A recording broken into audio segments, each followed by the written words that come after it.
하나님께서 오늘 저에게 주신 말씀 요한일서 3장 1절로 3절 말씀인데요. 이렇게 찾아서 읽어보겠습니다.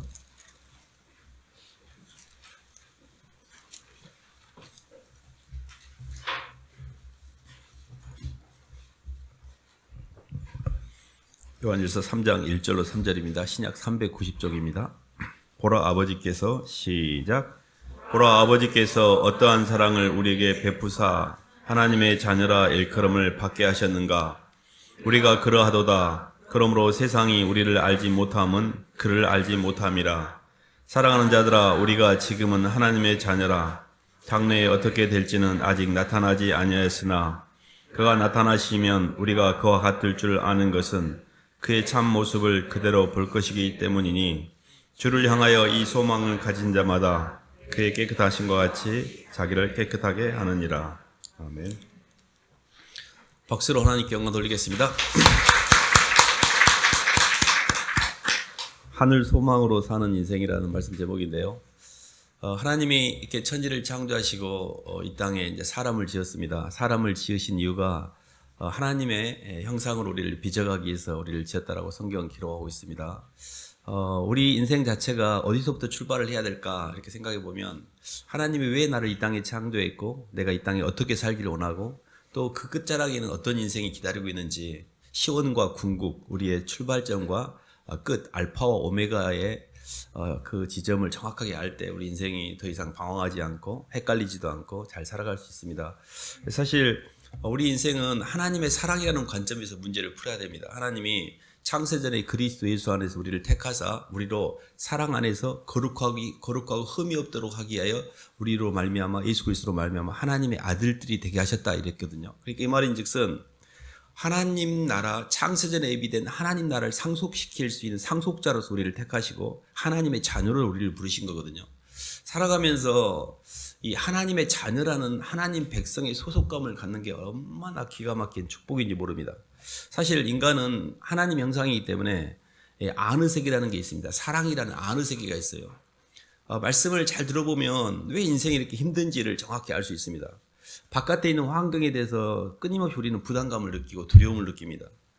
바깥에 있는 환경에 대한 두려움과 부담감의 뿌리는 뭔고 하니 우리 안에 아직 충분한 빛이 없기 때문에 그렇습니다. 그러니까 사람은 사랑을 잘 받고 사랑을 잘 표현하면 인격적으로 완성이 돼요. 우리 인생 자체는 사랑을 잘 받고 사랑을 표현하는 게 우리의 존재의 이유입니다. 그래서 그거를 성경에서는 평안이라고 표현하는데 요한복음 16장 한번 봐볼까요? 요한복음 16장 33절입니다.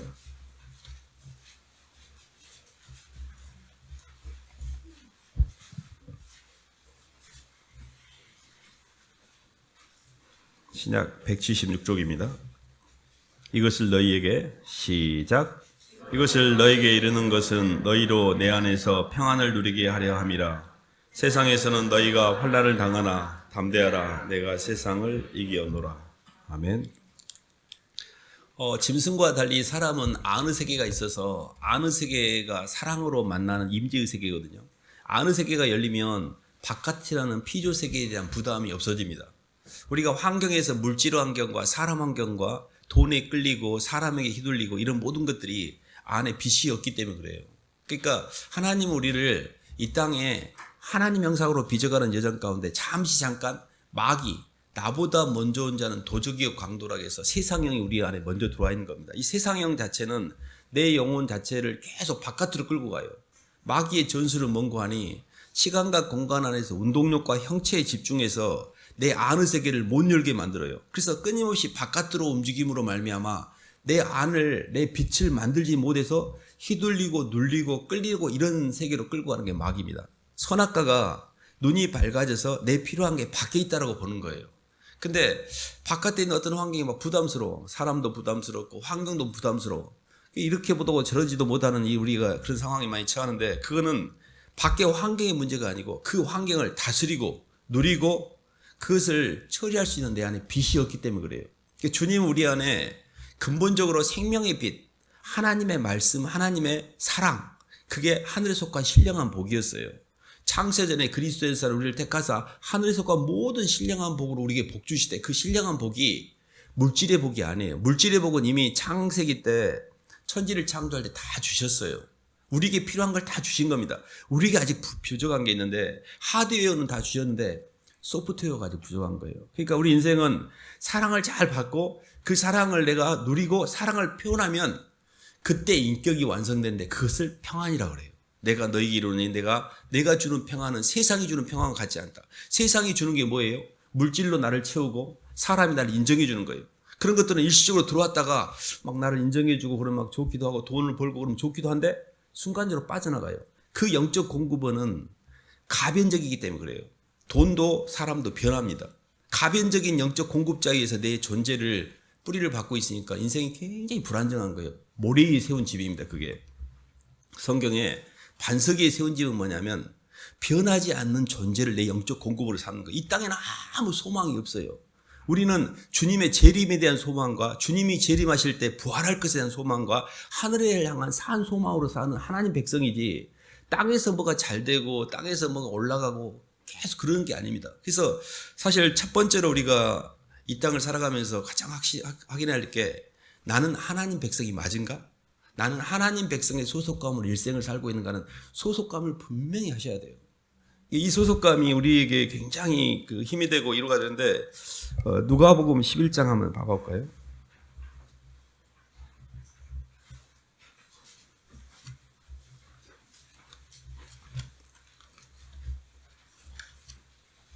(11장) 35절입니다. 누가복음 11장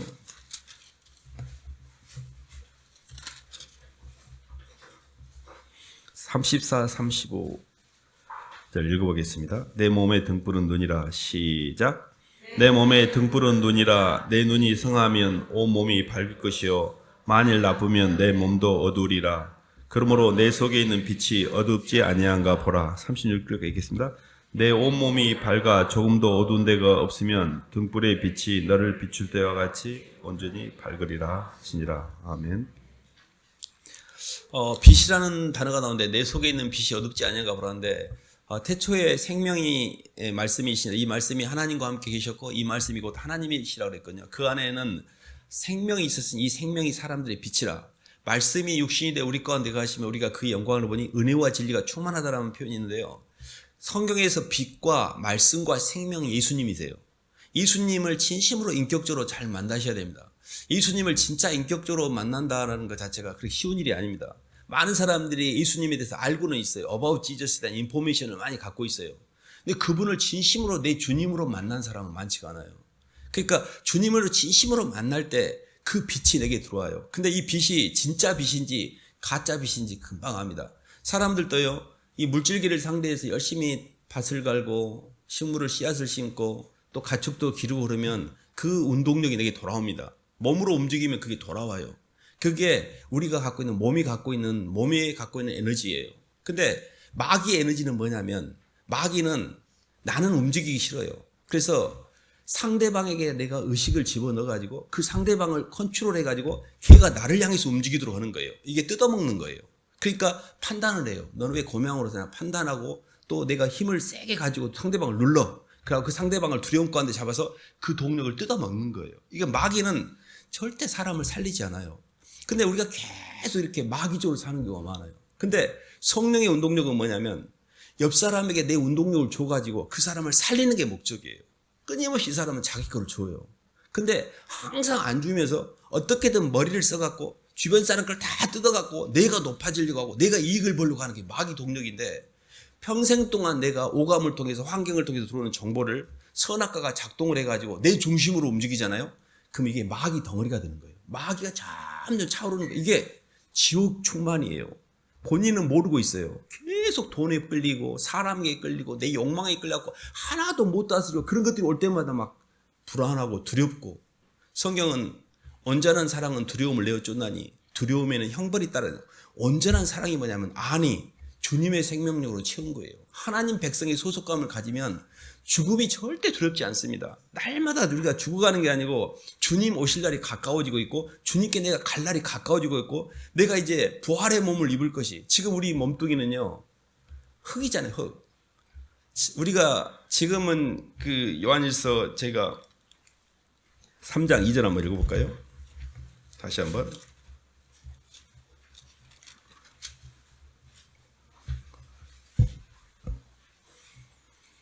사랑하는 자들아, 3장 2절만 한번 읽어보겠습니다. 시작. 사랑하는 자들아, 우리가 지금은 하나님의 자녀라. 장래에 어떻게 될지는 아직 나타나지 아니하였으나 그가 나타나시면 우리가 그와 같을 줄을 아는 것은 그의 참 모습을 그대로 볼 것이기 때문이니. 네.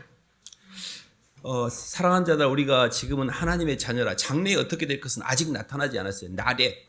근데 우리는 이미 already 예수 그리스도 안에서 하나님 우편에 앉아 있거든요. 근데 내 영혼은 예수님께서 음부로 들어가셔서 죽은 자들을 부활하셔서 죽은 자들을 끌고 하늘의 삼층천에 올라갈 때 그 당시에 예수 그리스도 안에서 죽은 자들과 앞으로 죽을 자들의 모든 영혼을 데리고 하늘로 올라가셨거든요. 그러니까 나는 이미 예수 그리스도 안에는 신자의 이치, 성도의 이치는 하나님 우편에 있어요. 근데 나댓 장래에 아직 나타나지 않았어요. 내 몸은. 내 의식은 예수님을 믿음으로 의식이 부활됐지만 내 몸은 땅에다가 묻고 있는 거예요. 땅에. 그래서 장래에 지금은 우리가 하나님의 장래에 주님이 오시면 우리가 그와 같을 줄 아는 것은 우리가 그의 계신 그대로 볼 것을 이남인 이 말이 뭐냐면 예수님이 이 땅에 오실 때 예수님이요 베드로 야곱 요한을 데리고 변화산에 갔을 때 아이고 죄송합니다. 이 옷이 하얗게 되고 온몸에 빛이 나서 완전히 하나님의 영체로 변하거든요. 그때 베드로가 하나는 모세를 위하여 하나는 엘리야를 위하여 하나는 주님을 위하여 초막셋을 짓겠습니다. 지금 여기에 조사온 이게 뭐냐면 완벽한 하나님의 형상으로 변하는 것을 세 사람이 먹도록 해요. 근데 그게 개념이 어떤 거냐면 지금 우리는 이렇게 흙덩어리를 갖고 있지만 예수님이 다시 오실 때 우리가 부활하게 됩니다. 부활할 때는 내 몸의 재료가 흙이 아니에요. 그러니까 우리가 지금 계시록을 읽고 있는데 계시록에 7년 대환란을 끝나고 7년 환란 끝자락에 주님이 재림하십니다. 재림하실 때 우리 예수를 믿는 사람들 휴거가 됩니다. 그 당시까지 우리가 살아있다면 주께서 호령과 천사장의 소리와 하나님 나팔로 친히 하늘을 쫓아 강림하시니 그리스도 예수 안에 죽은 자들이 먼저 일어나고 그 후에 우리 살아남은 자도 공중으로 끌어올려 구름 속에서 주를 영접하리니 우리가 그리하여 항상 하나님과 함께 계신다고 그랬어요. 그게 뭐냐면 예수님 안에서 우리가 그때까지 생존한다면 우리도 휴거가 돼요. 휴거가 된 그 백성들이 하늘에 있다가 땅에서의 모든 환란이 끝난 다음에 이 땅에 내려와서 천년왕국이라고 하는 새 하늘과 새 땅이라는 이 땅의 모든 게 뒤집어져서 하나님께서 창세전에 예비했던 에덴 동산이 회복이 돼요. 그 에덴 동산에서 천년 동안 사는 게 이 땅에서 천년왕국이에요. 그리고 그 천년왕국의 끝자락에 마귀를 풀어서 이제 곡과 마곡이라고 하는 이 땅에 태어난 하나님의 백성들이 그 당시 사람들을 미혹하게 하는 걸 통해서 마지막에 백보자 심판을 통해 영벌과 영생으로 나눠집니다. 그럴 때 뭘 말씀드리려고 하냐면 첫 번째 부활자가 있어요. 휴거될 때 예수 그리스도 안에서 죽은 자들, 그게 순교자들 이야기합니다. 그 첫 번째 부활자들이 완전히 하나님의 영화로운 몸으로 부활을 해요. 그들이 마지막 천년왕국의 왕노릇하거든요. 그러면 예수님 안에서 순교를 안 당한 사람들은 이제 백보자 심판 이후에 그때 모든 사람이 부활을 해요. 그때 하나님이 우리에게 부활의 몸을 입혀주세요. 이 부활의 몸은 말씀으로 되어 있기 때문에 죄도 짓지도 않고 시간과 공간에 제약도 없고 욕망에 끌리지도 않고 슬픔도 없고 아픔도 없고 병도 없고 곡도 없어요. 사망도 없고 죽음도 없고 완벽한 하나님께서 영체를 입혀주십니다. 이게 우리가 날 바라볼 하늘나라예요. 이게 부활의 소망이에요. 재림의 소망이고. 그러니까 예수를 믿는 사람들은 분명히 소망이 있어야 돼요. 그게 부활의 소망이고 주님이 다시 오실 때 내가 주와 같이 될 줄 아는 것은 우리가 주님을 본 그대로 인함이니 내가 주님을 본 것처럼 베드로와 야고보와 요한이 예수님을 변화산에 봤거든요. 그 본 것을 인함이니 이 주를 향하여 이 소망을 가진 자마다 그의 깨끗하신 것 같이 자기들도 깨끗하게 하느니라 그랬잖아요. 그러니까 첫 번째 단계가 하나님의 백성으로서의 나의 신분이라는 나의 아이덴티티를 확실히 하는 거라면 두 번째는 천국의 소망, 부활의 소망, 천상의 소망을 갖는 거거든요. 마태복음 25장 한번 봐볼까요? 마태복음 25장입니다.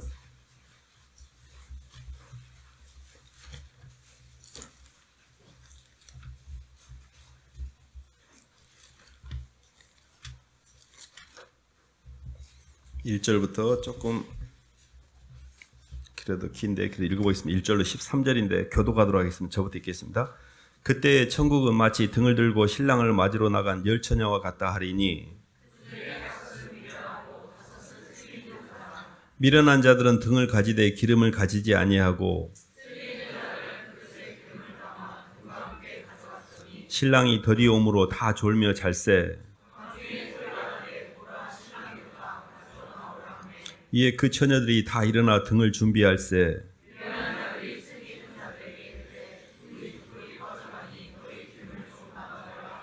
슬기 있는 자들이 대답하이르되 우리와 너희가 쓰기에 다 부족할까 하노니 차라리 파는 자들에게 가서 너희 쓸 것을 사라 하니.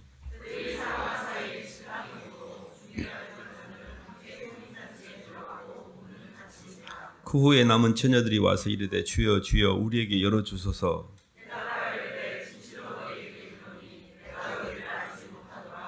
함께 읽겠습니다. 그런즉 깨어 있으라 너희는 그날과 그때를 알지 못하느니라. 아멘. 미련한 다섯 처녀와 지혜로운 다섯 처녀의 일을 잘 이해하셔야 됩니다. 노아의 홍수 때, 방주 때 사람들이 주님의 심판, 그 홍수의 심판이 온다고 그렇게 경고를 했는데 사람들은 어떤 반응을 보였냐면 웃기고 자빠졌네. 영감탱이가 아니라 나이가 먹으니까 노망이 든갑다 이렇게 이야기했어요. 많은 사람들이 지금이 마지막 때고 주님 오실 때를 준비한다고 말을 하는데 목사님 지금 먹고 사는 데가 바쁜데 지금 무슨 이야기십니까? 라고 다 정신이 없어요. 먹고 마시고 장가가는 데만 관심 있지 하늘나라를 준비한 사람이 없습니다. 근데 그때와 그 시는 못 오는데요. 도적같이 임하게 돼 있습니다. 그때 사람들이 깨닫게 돼요. 내가 지금 뭐 했다는 지금까지. 깜짝 놀랍니다. 근데요, 지혜로운 다섯 처녀들은 등과 기름을 준비했고 미련한 다섯 처녀는 등만 준비했잖아요. 등만 준비했다는 말은 뭔 말인가 하니 예수님을 한번 만난 체험이 있다는 뜻이에요. 근데 끊임없이 아는 세계에서 주님과 동행하며 하나님의 은혜와 사랑으로 성령의 기름 부음을 통해서 안이 채워지지 못하고 세상 것에 계속 집중돼 가지고 예수님을 만난 흔적은 있으나 전혀 기름이 없는 사람들, 성령의 기름 부음이 없이 그냥 예수를 만났기만 했어요. 근데 기름까지 준비한 사람은 하늘나라를 준비한 사람들입니다. 주님 오실 날을 기다리면서 자신 스스로를 거룩하게 성결케 해가며 하나님이 붙인 사람들에게 집중하며 자신을 준비하고 있는 사람들이에요. 그러니까 우리가 마지막 때 7년 대환란의 전 3년 반은 두 증인의 사역이라고 해서 이제 마지막 때 하나님의 이 촛대교회를 준비해서 하나님을 잘 믿는 사람들을 예비처로 인도하는 과정이고 그때 부름받은 주의 종들이 순교를 당합니다. 그러니까 예비처로 들어가는 것을 지혜로운 다섯 처녀라고 그래요. 예비처로 못 들어가고 후 3년 반을 통과하는 것은 어마어마한 환란을 통과하게 돼 있어요. 그때 엄청난 고통이 있습니다. 그게 미련한 다섯 처녀예요. 그래서 성경은 이 미련한 다섯 처녀도 예수를 믿고 있기에 끝까지 견디면 구원을 받으리라고 성경은 기록하고 있습니다. 그 미련한 다섯째가 천국을 못 간다는 게 아니에요. 그러나 굉장히 많은 환란을 당하게 돼요. 그러니까 우리가 이 땅에서 진심으로 예수님을 믿고 예수님의 오심을 사모하면서 주의 재림을 사모하며 주님 중심으로 산 사람과 예수를 믿은 흔적은 있으나 여전히 세상적으로 산 사람은 마지막 때 굉장히 갈리게 되어 있습니다. 그래서 저희가 계시록을 읽기 때문에 아멘 예수여 오시옵소서 마라나다라는 게 주님의 재림을 사모하는 말로 성경이 마무리가 됩니다. 우리가 계시록을 읽으면 와 무섭다 막 무엇이 막 나타나고 막 열불의 용이 막 어렵잖아요. 주님의 재림에 대한 사모가 계시록의 초점입니다. 주의 재림을 준비하는 자들의 주님의 재림이 계시록의 초점이에요. 그러니까 하나님의 나라라는 다니엘서에서의 예언이 계시록을 통해 표현된 게 이제 우리가 한일이라고 하는 7년 대환란이거든요. 근데 그게 예수를 안 믿는 사람들 입장에서는 심판의 부활이기 때문에 무섭지만 예수를 믿는 우리에게는 생명의 부활이기 때문에 기다림이라고요. 무섭지 않아요. 시험 공부를 많이 해놓은 사람은 시험 보는 게 안 무섭습니다. 나 시험 빨리빨리 안 오냐. 그래서 시험이 이렇게 늦은지 못다. 시험 공부 안 한 사람은요, 벌벌벌 떨어요. 시험 하나도 안 해놨는데 준비가 안 돼 있으니까. 우리는 준비하는 인생을 사셔야 돼요. 하늘나라를 준비하는, 그냥 그작저작 살다가 어차피 다 죽잖아요. 안 죽는 사람 있으시면 그냥 마음껏 사셔도 돼요. 저는 마음껏 안 죽을 수만 있다면 마음껏 사셔도 돼요. 그러나 죽는다 그러면 죽기 전에 우리가 해야 할 일이 있거든요. 죽기 전에 준비해야 될 게 있잖아요. 이 땅에 와서 그냥 흙덩어리 왔다가 그냥 거저 가는 게 인생이 아니에요. 하나님이 나를 이 땅에 보낸 창조의 목적이 있고 그 창조의 목적을 이루며 살아가는 게 우리 존재의 유건데 계속 내 몸뚱이로 죄만 지으면서 허송세월을 보내면서 아무 무익한 인간으로 뻔히 끝이 보이는데 계속 가고 있잖아요. 그래서 브레이크를 거셔야 됩니다. 노모, 이제 더 이상 노 터닝백이기도 하고 세상으로도 안 돌아가지만 이제 그만하자. 그만 살자. 주님 중심으로 살아야 되는 결단을 하셔야 돼요. 마지막 때이거든요. 말씀 한 말씀만 봐볼까요? 고린도후서 5장 한번 봐보겠습니다.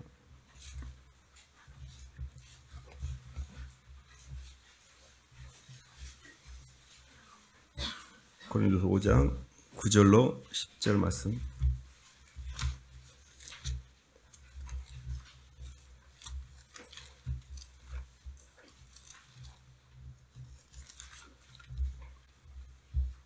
(9절) (10절입니다) 그런즉 몸으로 있든지 시작. 그런즉 우리는 몸으로 있든지 떠나 있든지 주를 기쁘시게 하는 자가 되기를 힘쓰노라. 이는 우리가 다 반드시 그리스도의 심판대 앞에 나타나게 되어 각각 선악간에 그 몸으로 행한 것을 따라 받으려 함이라. 아멘.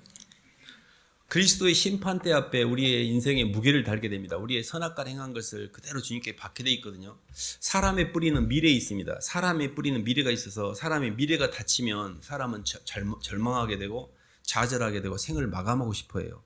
그러니까 그 미래에 있다는 말이 부활의 소망과 산 소망이라는 하늘의 소망을 가진 사람들 미래가 닫힐 수가 없어요. 근데 땅에다가 희망을 갖고 있는 사람들 돈을 벌어서 성공하고 잘 되고 이건 죽은 소망이에요. 그리고 그게 만약 이루어지지 않으면 절망이에요. 그냥 사람들이 살아갈 이유를 못 찾고 망가지는 겁니다. 근데 하늘의 소망을 갖는 게 일단 중요하고요. 하늘의 산 소망을 가는 과정에서 그 소망을 통해서 내 삶이 점점 더 산 소망이 이루어져 간다는 걸 알 수가 있어요. 그게 뭐냐면 점점 평안해지고 점점 더 자유로워지고 점점 더 기쁨이 되고 삶이 부담이 안 돼요. 바깥에서는 환경들을 계속 처리해가고 있고 자처리를 하고 있고 그 환경을 통해서 주님을 만나고 있기 때문에 점점 환경을 이겨내기 시작합니다. 그래서 사실은 이렇게 영적으로 보면 우리가 이제 육신대로 성경에 보면 로마서 이런 말씀이 있습니다. 우리가 육신대로 살면 반드시 죽을 것이로되 영으로서 몸의 행실을 다스리면 산다 이런 표현이 있거든요. 육신의 생각은 사망이요 영의 생각은 생명이니 육신과 영의 생각을 이렇게 대변하고 있는 말씀도 있고요. 근데 로마서 8장에 보면 영적으로 성장하는 과정에서 내 안에 먼저 들어와 있는 도적이요 강도인 마귀를 처리해야 됩니다. 그것이 그의 깨끗하신 것 같이 자기도 깨끗하게 하니라는 그 개념이 마지막에는 거룩으로 가게 돼 있어요. 성결로. 그러니까 예수 그리스도를 진심으로 사모하고 주님 중심으로 사는 사람들은 두 개의 열매가 맺히는데 하나는 내 안의 세계가 청소가 되는 거룩한 삶을 살게 돼요. 그래서 성령의 9가지 열매가 맺히게 돼 있어요. 사랑과 희락과 화평과 오래 참음과 자비와 양선과 충성과 온유와 절제니 이 같은 것을 금지할 법이 없다 그랬어요. 그것이 우리 속에 인격적으로 사람이 변해가기 시작해요. 그러니까 아는 세계가 예수님을 향한 그리움과 예수 그리스도의 사랑이 깊어지면 밖의 세계가 희미해지면서 안이 깊어질수록 인격적으로 사람이 깊어지게 돼 있어요. 깊어진다는 게 사랑이 많이 깊어진다는 뜻이에요. 그리고 안에서 만난 주님 때문에 바깥이 아무 상관이 없어요. 안에서 주님을 만나면요, 연애할 때요, 누구 막 사랑하고 있으면요, 세상이 다 아름답게 보이는 이유가 원래 세상은 똑같았거든요. 근데 이 안에 사랑이 들어왔잖아요. 그러니까 바깥 피조 세계가 안에서 만나면, 안이 열리면 바깥 피조 세계는 희미해집니다. 그리고 그건 아무것도 아니에요. 그냥 아무것도 아니야 진짜. 근데 이게 닫히면, 안이 닫히면 심각해요, 환경이. 그래서 먹고 사는데 생존에 급급해야 되고 먹고 사는데 싸워야 돼요. 왜냐면 안이 안 열리니까. 오로지 돈밖에 없어요. 돈과 막 정욕밖에 안 나와. 정욕이 뭐예요? 내 욕망을 가지고 환경을 컨트롤해서 내 의식을 상대방한테 집어넣어서 상대방이 나를 위해서 움직이도록 모든 걸 컨트롤하는 걸 정욕이라고 그래요. 육신의 정욕과 안목의 정욕과 이생의 자랑. 그 어디에도 남을 위해서 움직이는 운동력도 없고 남을 생각하는 것도 없고 나 살기 바쁘기 때문에 이게 완전 마귀로 사는 건데 평생 그렇게 살다가 마귀만 채워가지고 죽을 때 그 억울함과 분노 가운데 본인만 억울해요. 그래서 지옥에서 슬피 울며 이를 가는 겁니다. 그래서 이런 지점이 조금 저희들이 영적으로 보면 깨어 있어야 됩니다. 깨어 있어야 되고 마지막에 그의 깨끗하신 것 같이 자기도 깨끗하게 한다는 것 자체가 예수님의 사랑 때문에 내 안을 정리하는데 어떻게 하시면 되냐면 이렇게 하면 됩니다. 죄는 평생 우리를 쫓아다닙니다. 그게 절대 없어지지 않아요. 그 죄가 우리를 끝까지 쫓아가가지고 해결되지 않는 죄가 마지막에 우리를 나에게 책임을 묻는 거예요. 그게 그리스도 심판대 앞에서. 그러면 죄를 해결하는 방법이 하나, 대가를 치르는 거예요. 내가 대가를 치르면 됩니다. 내가 잘못했는데 형 살고 나오면 더 이상 그 죄에 대해서 묻지 않아요. 두 번째 방법이 있는데 그 죄를 해결해 주신 분의 대속의 은혜를 통해 그걸 해결하는 거예요. 그게 예수님의 은혜예요. 그게 죄사함의 자유를 누리는 거예요. 우리 중에 누구도 죄를 안 지은 사람이 없어요. 그 죄가 너무 진홍같이 붉고 주홍같이 붉어. 문제는 죄를 안 짓는 게 아니라 그 죄를 예수 그리스도의 십자가 앞에 가지고 와서 대속의 은혜로 푼 사람과 못 풀고 계속 죄책감을 갖고 있는 건 다른 이야기예요. 그리스도의 심판대 앞에 가기 전에 회개를 통해서 내 죄를 해결하셔야 돼요. 예수님이 내 모든 죄를 대속해 주신 것을 받아들임으로 어쨌든 이 땅에서 탕감을 받든지 해결을 하셔야 돼요. 제가 이렇게 표현하잖아요. 옛날에 대통령상 받으면 웬만한 그 죄 같은 것은 그놈하고 퉁쳐갖고 그냥 감옥에 안 보내잖아요. 예수님의 십자가의 피는 대통령상하고는 비교가 안 되기 때문에 내 죄를 갖다 댈 때마다 퉁이 쳐지는 거예요. 주님이 나를 위해서 너무 많은 대가를 치렀기 때문에. 그래서 빨리 회개하셔야 돼, 이 땅에서. 이 땅에 내가 지금 갖고 있는 모든 기억나는 죄, 기억나지 않는 죄, 내 무의식 가운데 지은 죄, 하나님 회개합니다. 주님께 다 맡깁니다. 푸셔야 돼, 이 땅에. 빨리 푸셔야 돼요. 언제까지 계속 끌고 같이 갈 수 있을까요? 그리고 태도를 바꾸셔야 돼. 이제는 남은 시간은 하나님의 운동력으로 살아야겠다. 사람을 살리기 위해서 옆 사람에게 뜯어먹지 않고, 자식도 뜯어먹으면 안 돼요. 자식을 대표적으로 제일 많이 뜯어먹고, 자식이 다 베린 이유가 부모가 뜯어먹기 때문에요. 내가 너 사랑한다는 명분 아래 얼마나 많이 압박을 하고 얼마나 자기중심으로 조정한지는 몰라요. 얘들은 그냥 있는 그대로 놔두시면 돼요. 하나님께 맡기면 돼. 근데 너무 많이 개입을 해. 너무 많이 개입해서 얘를 망가뜨려놨는데 본인은 그걸 몰라요. 그게 얼마나 그 참담한 죄를 짓는지 몰라요. 그러니까 하나님 앞에 그런 것도 회개하셔야 돼요. 내가 아기들 잘못 키웠다. 주님께 맡기지 못하고 뭣도 안 되는 내 욕망으로 얘를 키웠다. 그런 것들에 대한 사람과의 관계에 내가 많이 상처가 줄 수도 있고 휘둘렸던 것을 다 처리하셔야 돼요. 그래서 회개와 용서 이거를 빨리 푸셔야 돼요. 사람과의 관계도 푸셔야 되고. 그러니까 저희가 하늘의 소망으로 산다는 이야기는 하늘나라를 가기 위해서 내 마음의 양심의 가책을 느끼거나 묶여있던 것들을 풀어낸 작업을 하고 내 동력 자체가 이제 주님을 더 깊이 사랑하여 내 안의 세계가 열려서 내 영혼이 성숙해져 가고 이제 그 바깥으로는 사람들을 살리는 거예요. 내게 붙인 사람들, 가족을 잘 돌보셔야 됩니다. 가족 잘 돌보셔야 돼요. 내게 붙인 사람들, 그리고 내게 붙인 주변에 하나님 붙인 영혼들 잘 돌보셔야 돼요. 그들이 예수님을 잘 믿도록. 그래서 사람들과의 관계 가운데 내게 주신 말씀 관계, 그 관계들을 잘 지켜나가는 거예요. 순종과 대속을 통해. 그래서 거기를 단단하게 지켜나가는 거예요. 가정도, 교회도, 직장도. 그게 하나님이 우리에게 주신 위치예요. 그것이 물론 선교 나가는 좋습니다. 그런데 선교지에 나가지 않더라도 내가 현지에서 내게 주신 사람들을 잘 지키는 것이 사실은 우리가 주님이 우리에게 원하시는 거거든요. 그래서 말씀을 이렇게 정리해 보면 우리는 이제 하늘 소망으로 사는 사람들인데 하나님 나라의 소망이라는 게 부활의 소망, 재림의 소망을 갖고 있고 살아가는 내내 나는 하나님의 백성인가 세상의 백성인가 하나님의 백성이라는 걸 잘 확인하셔야 돼요. 사도 바울이 내게 있는 모든 유익한 것을 배설물로 여기면 내 주 그리스도를 얻고 그 안에서 발견되기 위함이라 그랬거든요. 사도 바울은 하나님 안에서 발견되기 위해서 세상에서 갖고 있는 모든 자기의 네임 밸류들을 다 버렸어요. 사도 바울은 굉장히 명석한 사람이었습니다. 이미 가마리엘 문화에서 공부를 많이 한 사람이었고 요즘 말로 이야기하면 굉장히 그 서울대 나온 엘리트 중 엘리트였어요. 근데 그가 가지고 있는 로마 시민권을 이미 갖고 있었고요. 로마 시민권은 지금 말하면 미국 시민권자입니다. 모든 그런 부와 권력과 이런 명예를 갖고 있었지만 그런 것들 다 배설물로 여기는 예수님 안에서 발견되기 위해서 그랬었어요. 그러니까 우리의 인생 자체가 이 땅에서 하나님의 사랑을 깨닫고 하나님의 사랑으로 내 안을 채우고 그 사랑을 통해 내 자신이 발견되어지고 그 사랑을 통해 내가 누리고 그 사랑을 내가 옆 사람에게 표현해서 내 속에 성령의 열매로 내 인격이 주님을 닮아가고 내가 사람들에게 표현된 그 사랑 때문에 사역의 열매가 맺히면 이건 이 땅에 우리가 들어온 창조 목적을 이루는 겁니다. 어디에서 와서 어디로 가는지 멀리 살아야 되는지는 최소한 방향을 알고 가야 되는데요. 그래서 그 과정에서 우리가 끊임없이 주님이 우리에게 하늘의 사랑을 성령으로 말미암아 우리 머릿속에 계속 붓고 계세요. 하나님 우리에게 사랑을 붓고 계십니다. 그 사랑을 내가 마음에 온 마음을 열고 그 사랑을 받아들이셔야 돼요. 신앙의 가장 첫 번째 중요한 건 뭐냐면 예수님의 사랑을 받는 거예요. 내가 예수님께 사랑을 드리는 건 두 번째야. 드리면 너무 좋죠. 근데 막 사역을 하고 막 뭘 하라고 이렇게 말하지 않잖아요. 주님을 만나시라고 이야기해요. 주님이 나를 너무, 주님이 먼저 당신의 소속감으로 창세전에 그리스도 예수 안에서 하나님의 백성으로 택하여 내가 너를 사랑한다라고 소속감이 되어주셨어요. 그러면 그 사랑에 내가 응답을 하면 주님과 내가 소속감이 만나지는 거예요. 사람은 누군가 나를 사랑을 고백할 때 그 사랑을 받아들이면 그때 그분과 내가 소속감이 만들어지는 거거든요. 근데 왜 이렇게 예수님이 사랑한다는데 왜 이렇게 예수님을 안 믿는지 저는 너무 그러니까 안 믿는 건 아닌데 왜 이렇게 마음을 안 받아들이는지, 거기에는 아마 마귀의 역사가 좀 있지 않을까요? 심지어 나 주님 믿으면 손해볼 것 같고, 나 주님 믿으면 내 마음대로 내 인생 못 살 것 같고, 이러니까 밀어내는 거 아닌가 싶은 부분도 있거든요. 그러니까 정말 예수님 사랑을 받아들이셔야 돼요. 정말 예수님이 날 사랑하신 거거든요. 그 지점이 뚫려야 인생이 다 풀려요. 그래서 받는 사랑에 성공하셔야 돼요. 그러면 내 마음에 아는 세계가 열리잖아요. 그러면 바깥에 사랑 것들이 뭐라고 하는 것은 아무 관심도 없어요. 그것들이 뭐 할 거이고, 나를 위해서 뭐라고 하는 사람들 다 죽고 지도 지 인생 어떻게 못하는데 뭐하러 그 사람 인생에 내가 장단을 맞춰야 돼요.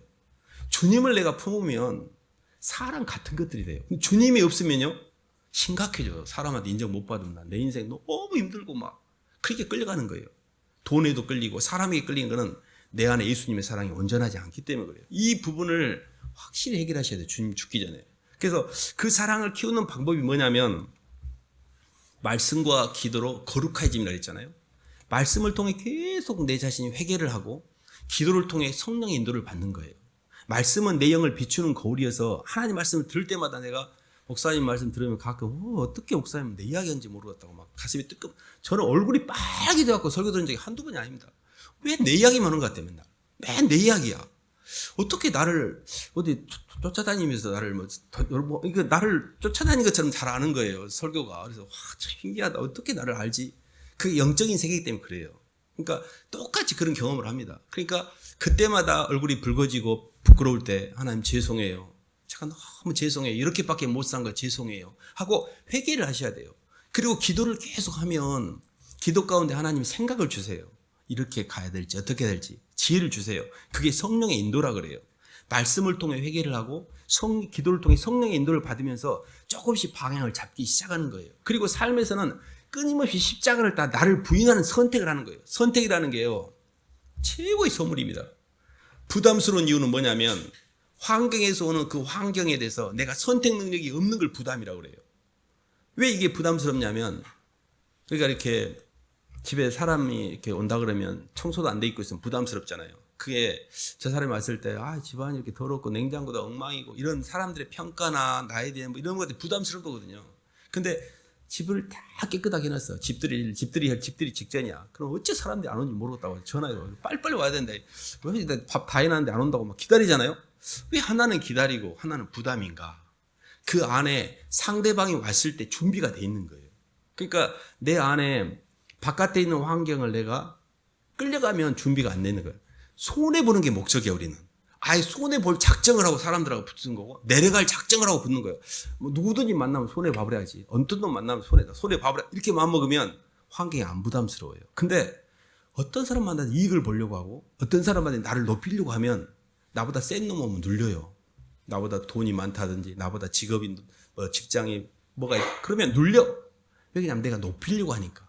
그러니까 이 지점에 있어서 선택이란 게 뭐냐면 애초의 방향을 십자가를 따라 걸어가면 마귀들 다 무릎을 꿇어요.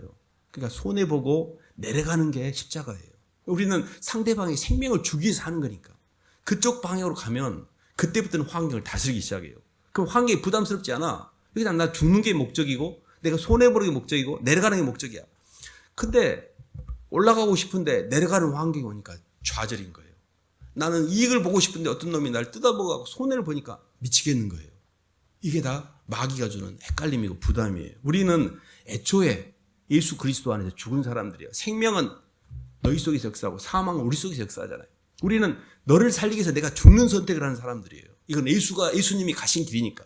그렇기 때문에 살아가면서 얻어먹으려고 하고 이익 보려고 하지 마시고 손해보고 낮아지고 줄이고 비우고 이렇게 가셔야 돼요. 그래야 마귀를 이기게 돼 있습니다. 그래서 한 해 동안 이렇게 돌아보면 오늘 2025년 이제 마지막 예배인데요. 막 어쩌네 저쩌네 해도 제가 볼 때는 많이 성장들 하고 계세요. 의식들도 많이 좋아지고 있고 또 이렇게 많이 휘둘리고 안 되고 있지만 그래도 옛날보다는 감각이 더 좋아지고 있다는 게 느껴집니다. 근데 조금 더 이제 우리가 시간이 더 필요한 거죠. 그러기도 하고 또 한 해 동안 돌아보면 우리가 이렇게 하나님이 주신 은혜가 참으로 많거든요. 정말 세월이라는 게 이게 시간이라는 게 있어 참 좋은 것 같아요. 연말 연시가 뭐냐면 일종의 우리의 그 시간에 하나님의 어떤 그 데드라인을 이렇게 딱 정해가지고 정리를 하고 새롭게 출발할 수 있다는 거. 그게 참 좋은 것 같습니다. 2026년 또 새로운 이렇게 출발점이 될 텐데 사실 이 교회 입장에서도 한 해 동안에 이제 제가 이렇게 많이 생각을 해봤는데 하나님 주신 은혜가 참으로 큰데 그 중에 하나가 이제 필리핀 선교회 처음으로 저희들이 교회 나가가지고 가서 제가 한 달 동안 있기도 했고 그쪽에 제가 거의 매주 이렇게 목사님하고 통화하면서 사역을 어떻게 해야 될지 이런 이야기도 하고 지금도 이렇게 또 한두 명 거기 있는 성도들하고 이렇게 아침에 제가 카톡으로 통화하거든요. 그러니까 조금씩 돕고 있습니다. 근데 그분들이 너무 고마워요. 이 주소만교회가 조그마한 교회인데 여러분들이 이렇게 보이지 않는 곳에서 성경금을 계속 해주고 계신 분들이 다 그쪽에 가가지고 계속해서 교회를 개척하고 있습니다. 교회를 최근에도 뭐 많이 개척을 했습니다. 막 28시간 가가지고 막 개척해가지고 막 사람들 만난 거를 보내기도 하시고 그래서 사실은 한 해 동안에 이렇게 보이지 않는 곳에서 이렇게 헌금으로 교회를 섬기는데 말은 교회에서 막 광고는 않지만 많은 분들이 헌금하셔서 교회도 세우고 그분들 후원도 하고 계시고 또 이렇게 우리가 점심에 이렇게 맛있게 밥 먹는 거 볼 때 그냥 먹는 것처럼 보이지만 그 누군가는 뒤에서 섬기고 그것을 준비한 사람들이 있었고 또 이렇게 교회가 이렇게 그냥 돌아가는 것처럼 보이지만 청소하고 또 가꾸고 이런 모든 게 주님의 교회를 세우는 겁니다. 그리고 목사님이 이걸 하는 게 아니에요. 목사님은 그냥 방향성을 갖고 있는 거지 목사님과 이렇게 팀워크하면서 여러분들이 사역을 하고 계신 겁니다. 여러분들의 상급으로 그대로 다 하나님께서 기억하고 계세요. 목사님과 잘 팀워크하면서 선교지 가서 복음도 전하고 사람들도 돕고 또 몸된 교회가 잘 성장할 수 있도록 또 몸된 교회 안에서 잘 섬기고 그런 수고들이 결코 적지 않습니다. 그래서 한 해 동안에 사실은 이제 하도 저희가 뭐 칭찬이 없는 교회다 보니까 좀 그러긴 한데요. 근데 그럼에도 불구하고 너무너무 수고하셨다. 너무너무 잘하셨다 이렇게 생각이 되고요. 다소 아쉬운 점들도 있을 수 있습니다. 내가 좀 부족하고 한 해 돌아보면 아이고야 나 진짜 뭐 목표한 게 하나도 이렇게 된 게 없네 이렇게 생각할 수 있어요. 그런데 그러지 않습니다. 한 해 한 해 우리가 조금씩 좋아지고 있고 변해가고 있고 또 주님께 가까이 갈 날을 준비하고 있고 그래서 다행스러운 거는 저희들은 천상의 세계가 있고 하늘나라에서 다 뵐 거예요. 제가 먼저 있을 것 같긴 한데요. 하늘나라에서 다 뵐 겁니다. 그래서 하늘나라를 준비하는 사람들입니다. 그냥 이 땅에서 그냥 먹고 마시고 즐기면 이 땅이 목적이 아니고 천상의 세계, 천국에 대한 부활의 소망을 갖고 사는 사람들이기 때문에 진짜가 거기에요. 여기는 진짜 잠시 잠깐 있는 거고 그래서 이 땅을 살아가면서 조금 더 하늘을 바라보고 하늘의 소망을 품고 하늘을 준비하는 그래서 주님 앞에 갔을 때 최소한 좀 부끄럽지 않는 너무 내가 부끄럽지 않는 너무 내가 창피하지 않고 그러니까 그거를 물론 내가 아무리 해도 나는 온전치는 않잖아요. 그래서 제가 아까 말씀드린 게 죄를 해결하는 방법이 주님의 대속의 은혜로 회개를 통해 그런 걸 다 씻어내셔야 됩니다. 나를 먼저 주님의 은혜로 다 씻어내고 또 죄 가운데 묶여서 정말 한 발짝도 못 가고 있는 휘둘린 사람들이 있거든요. 그들을 주님의 복음을 전해서 그들도 예수님의 은혜 때문에 죄사함의 자유를 누리고 하늘의 소망을 갖도록 돕는 것 이게 너무너무 기가 막힌 일인 것 같습니다. 어쨌든 한 해 동안 수고 많이 하셨고요. 다가오는 새해에도 주님께서 함께 하실 것을 기대하면서 잘 걸어가시기를 주님의 이름으로 축원합니다. 하나님 아버지 감사를 드립니다. 하나님 아직도 땅에서 세상과 환경에 많이 휘둘리고 사는 저희지만 다행히 주님이 계셔서 하나님의 백성이라는 소속감이 있어서 너무 얼마나 다행인 줄 모르겠습니다.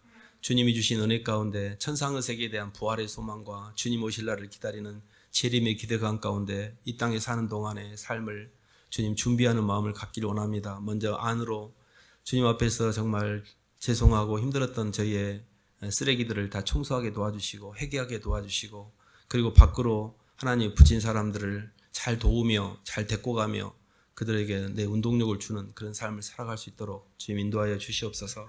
예수님 이름으로 기도드립니다.